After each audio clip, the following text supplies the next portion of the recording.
Assalamualaikum warahmatullahi wabarakatuh. Alhamdulillahi rabbil alamin. Wabihi nasta'in ala umur dunya waddin. Ashhadu an la ilaha illallah. Ashhadu anna Muhammadan abduhu wa rasuluhu la nabiyya ba'dah. Imam Ibnu Katsir dalam kitab Tafsir Al-Quran Al-Azimnya menuturkan sebuah riwayat bahwa suatu saat baginda Rasul sallallahu alaihi wasallam mendakwahi atau mengajak beberapa tokoh Nasrani dan tokoh Yahudi. Mereka diajak oleh baginda Rasul untuk menyembah Allah Subhanahu wa taala dan meninggalkan sesembahan selainnya. Nah, ketika mereka diajak, sebagian dari mereka itu mengatakan kepada Rasulullah sallallahu alaihi wasallam, "Ya Muhammad, apakah Anda pengen kami menyembah Anda?" Nah, sebagian kalangan Yahudi mengatakan, "Apakah kami atau Anda pengen kami yang menyembah Anda sebagaimana orang-orang Nasrani menyembah Isa bin Maryam?" Maka terkait hal ini Allah Subhanahu wa taala menurunkan firman-Nya dalam surat Ali Imran ayat yang ke-79. Allah SWT berfirman, "Ma kana li basyarin ay yu'tiyahullahu al-kitaba wal hukma wan nubuwah thumma yaqulu lin-nasi kunu ibadan li walakin kunu rabbaniyina bima kuntum tu'allimuna al-kitaba wa bima kuntum tadrusun." Kata Allah SWT, "Maka li basyarin," tidaklah pantas bagi seseorang yang telah diberikan Alkitab, yang telah diberikan Al-Hikmah, yang telah diberikan kenabian, untuk mengatakan kepada orang-orang, "Sembahlah aku, ibadalli, kunu ibadalli." Tidak. Walakin kunu, tetapi jadilah rabbaniyin. Walakin, tapi jadilah kalian rabbaniyin. Bima kuntum tu'allimuna al-kitaba wa bima kuntum tadrusun. Di mana kalian telah tu'allimuna al-kitab, mengajarkan Alkitab, Al-Quran, dan wa bima tadrusun, dan apa-apa yang telah kalian ajarkan. Nah, bima kuntum tu'allimuna al-kitaba wa bima kuntum tadrusun, ayat ini menjelaskan kepada kita tentang pentingnya kita menjadi generasi yang rabbaniyun, menjadi generasi yang rabbaniyun. Abdullah bin Abbas dalam tafsir Al-Quran Al-Azim, sebagaimana dikutip oleh Imam Ibnu Katsir juga mengatakan, yang dimaksud dengan rabbaniyun, yang dimaksud dengan rabbaniyun adalah yaitu orang-orang yang, kata beliau, berilmu, para ulama, orang-orang yang bijak, dan orang-orang yang sabar. Tapi yang menarik, ada definisi yang disampaikan oleh Syekh Yusuf Al-Qaradawi ketika beliau menjelaskan kata rabbaniyun ini, artinya adalah yaitu orang-orang yang memiliki karakter rabbani, Rabb, Tuhan. Apa itu? Yaitu orang-orang yang dekat, erat hubungannya dengan Rabb, dengan Allah Subhanahu wa taala, yaitu orang yang mengajarkan Al-Quran dan belajar.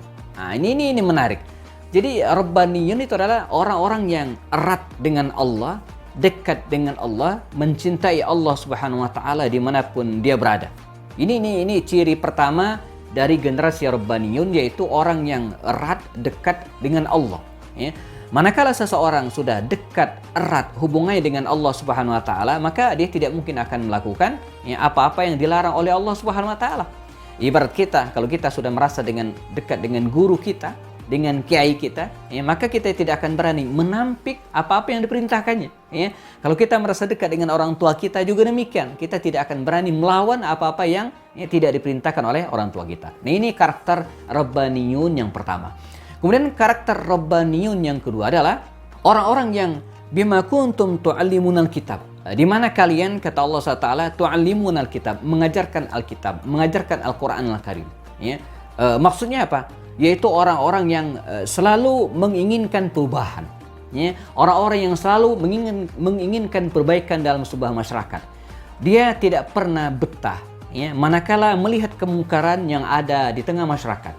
Dia selalu gelisah manakala dia melihat ada hal-hal yang tidak beres, bahkan dalam pemerintahan sekalipun misalnya. Ada kemauan terus untuk melakukan perubahan. Dan inilah yang sesuai dengan sabda baginda Rasul SAW, "Man ra'a minkum munkaran falyughayyiru bi yadihi." Barang siapa yang melihat sebuah kemungkaran, maka dia berusaha untuk mengubah dengan tangannya. Dalam hadis itu dilanjutkan dengan lisannya, lalu dengan hatinya. Minimal sekali dia mengingkari dengan hatinya. Nah, dengan tangannya, dimanapun dia berada. Manakala dia menjadi pejabat, maka dengan kekuasaannya. manakala dia menjadi seorang ayah, ya, ingat seorang ayah itu juga adalah orang yang memiliki tangan, memiliki kekuatan. Dia harusnya tidak betah melihat keluarganya, melihat orang-orang yang berada dalam naungannya jauh dari Allah Subhanahu wa taala, ya. Dia selalu tu'allimunal kitab, ya, mengajarkan Alkitab. Spiritnya melakukan perubahan-perubahan yang ada dalam masyarakat. Baik dari hal yang kecil sekalipun gitu kan, sampai hal-hal yang besar, tentu sesuai dengan kemampuannya.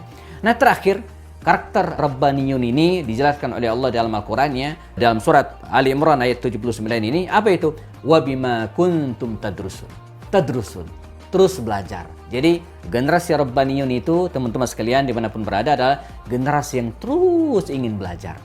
Generasi yang tidak pernah berhenti mempelajari ilmu. Ya, generasi yang walaupun dalam sebuah kalimat ada mengatakan hadisnya tidak sampai sahih, tapi maknanya benar. Ya, talabul ilmi minal mahdi ila lahdi. Menuntut ilmu itu dari ayunan sampai ke liang lahat. Sebagian ulama menyebut menuntut ilmu itu apa? Minal hibra ilal maqbarah. Jadi al-hibratu ilal maqbarah. Jadi tinta itu sampai membawa tinta sampai ke kuburan. Dia tidak pernah berhenti menuntut ilmu. Baik ilmu-ilmu yang sifatnya akademis, artinya khusus belajar sebab pesantren, kemudian melanjutkan seterusnya. Tetapi juga selain itu juga, ya, dia menuntut ilmu di luar yang formal. Jadi menuntut ilmu baik yang formal maupun tidak formal.